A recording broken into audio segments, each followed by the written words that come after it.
अजित पवार यांचं आणखीही एक स्टेटमेंट होतं किंवा ते वारंवार असंही सांगतायत किंवा तसं सांगण्याचा प्रयत्न करतायत की शरद पवारांवर जी टीका आहे त्याचे नकारात्मक परिणाम आम्हाला भोगावे लागतात, नुकसान होतं. आणि त्यांनी भाजप पक्षश्रेष्ठींनाही वेळोवेळी हे सांगितलं. असं आहे की अजित पवार यांची एवढी ताकद नाही की अजित पवारांनी सांगावं आणि भाजपच्या श्रेष्ठींना ऐकावं. अजित पवार असतील, एकनाथ शिंदे असतील किंवा त्यांचे लोक आहेत, हे अमित शहा आणि मोदींच्या आश्रित आहेत आणि आश्रिताचा आवाज नसतो. आश्रितांना आदेश पाळायचे असतात. त्याच्यामुळे राजकीय आश्रित म्हणून मी त्यांच्याकडे पाहतो. त्यांचं स्वतःचं कर्तृत्व काही नाही.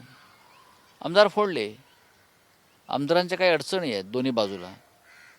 हे आमदार परत निवडून यायची शक्यता नाही.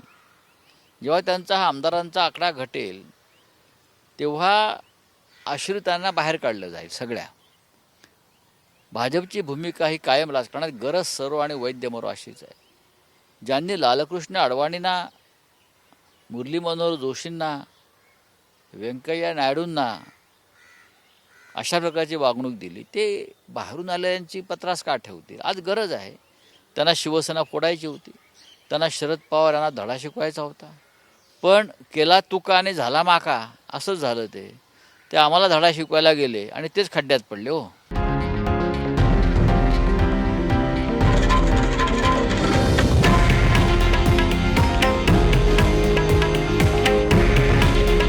हे आहे देशातील नंबर 1 न्यूज नेटवर्क आणि आपण पाहत आहात TV9 मराठी. काळजी तुमची, हित महाराष्ट्राचं.